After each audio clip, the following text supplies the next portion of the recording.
Yes, karibu academicspoint.com, sehemu pekee ambayo inakupa uwezo wa kutengeneza kazi zako za kitaaluma kwa njia iliyoboreshwa zaidi. Na leo nataka tupitishane kwa ufupi kabisa ni jinsi gani unaweza kugenerate lesson plan kwa njia fupi na bila kuwa na makosa katika utengenezwaji wa lesson plan. Hatua kwanza kabisa unatakiwa kufungua website yetu ambayo ni academicspoint.com. Baada ya hapo, hii view ni ya mobile. Kwa wale ambao wanatumia phone unaweza kuona kama hivi.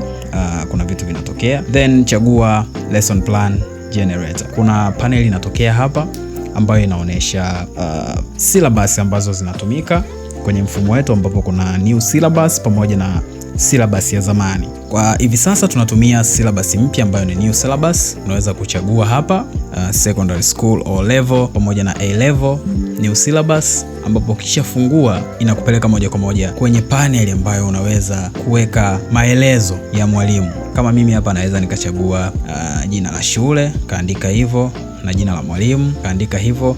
Nikachagua pia tarehe ya somo langu, hapa tarehe 15 Januari, nikaenda next. Kumbuka, mfumo unafanya auto save, yani una save automatic kazi zako kila hatua ambayo utakuwa unaenda. Kwa hiyo unaweza ukaona notification juu kwamba kazi yako tayari imesha kuwa saved. Ukishaenda schedule information, unatakiwa uweke somo ambalo unataka kufundisha. Kwa mfano mimi nataka nifundishe biology na nitafundisha form 1, lakini unatakiwa uweke stream. Stream inaweza ikawa ni A, B, C, au unaweza ukaweka kwa wale wa advanced level unaweza kuweka HKL, PCM, HGK na nyingine nyingi. Lakini ukija chini kidogo hapa unaona kuna number of periods, lakini juu yake kuna upload school logo. Kwa wale ambao kwa taasisi ambazo tayari shule zao zina logo au taasisi za logo, unaweza kuweka logo ambayo itakuwa katika mfumo wa PNG, ili ukigenerate hiyo lesson plan inatokea pamoja na logo yake. Kwa njia rahisi unaweza ukachukua namba ya vipindi ambavyo unafundisha, kama ni single dakika 40 au ni double dakika 80. Mimi nitafundisha kipindi kimoja ambacho kitaanza saa 2 kamili asubuhi. Hapa unaweka saa, juu chini unaweka dakika. Baada ya hapo unaenda next. Ukienda next unafika kwenye syllabus information. Hapa sasa unatakiwa uweke topic ambayo kama unavyoziona hapo. Select main competence, labda unataka kudemonstrate au labda unataka kucommunicate au unataka kuconduct biological investigation. Vyovyote ambavyo wewe unatumia. Mimi nitachagua kudemonstrate. Baada ya hapo nitachagua labda nataka nifundishe demonstrate Master of Scientific Biological Terminology. Baada ya hapo labda nataka ni explain the basic concept of biology. Kwa hiyo hatua hizo tatu za juu tayari nakuwa nimezimaliza kwenye topic, competence pamoja na main lesson. Nataka nielezee basic concept of biology terminology, si ndio? Sasa importance pamoja na relationship with other discipline. Naweza nikaja hapa kwenye specific activity, natakiwa nitumie maneno labda ambayo yatakuwa yanaelezea importance of biology. Naweza nikaandika tu hapa importance of biology. Epuka kutumia maneno kama explain au describe au whatever, maneno ambayo zile tunaziita adjective verbs ambazo zinaelezea, kwa sababu haya maneno utakuja kuyaweka mbele kabisa. Kwa baada ya hapo unachagua reference ambayo sisi tunatumia hiyo Tanzania Institute of Education. Baada ya hapo unaenda next. Ukishafika student information utajaza idadi ya wanafunzi ambao wamewasajili kwa upande wa boys na girls na wanafunzi ambao wapo present.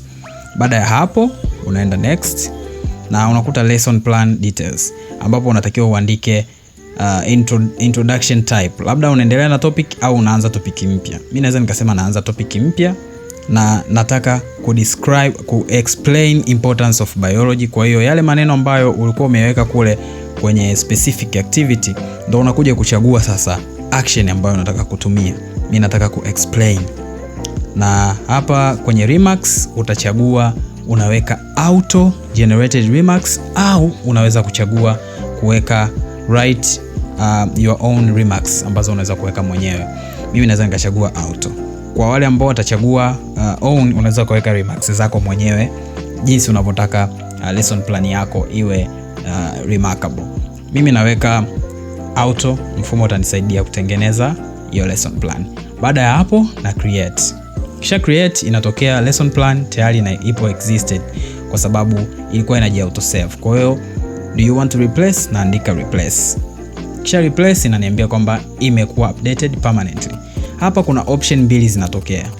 Option ya kwanza, ili uweze kudownload kazi yako, unaweza kudownload kwa kutumia hii paneli ya hapa ambapo unaona download PDF, kuna back to saved data na create new lesson plan. Kwa hiyo unaweza kudownload hapa au unaweza kuja kwenye my lesson plans ukaziona lesson plans zote ambazo zilikuwa zinaji auto save, ila chini kabisa ndio inakuwa imekaa ile ya mwisho chini kabisa. Kwa hiyo hii hapa unaweza ukaiview, ukaiedit na ukaidownload na ukaidelete. Kwa hiyo mimi nitaidownload hii hapo importance of biology, nikaendelea kudownload kama hivyo, then nakuwa na save kwenye file langu kutokana na kifaa ambacho unatumia. Kisha save na uwezo wa kuopen ambayo itakuwa kwenye mfumo wa PDF kama unavyoona hapo. Tayari lesson plan yangu imeshajitengeneza na tayari main activity inaonekana. Specific activity ni ku-explain importance of biology. Kama nilivyokuwa nimekuambia usitumie hizi explain au describe kule mwanzoni kwenye specific activity kwa sababu unakuja kuzitumia huku mbele na ndio inakuja kugenerate kwa mfumo huu hapa. Yes,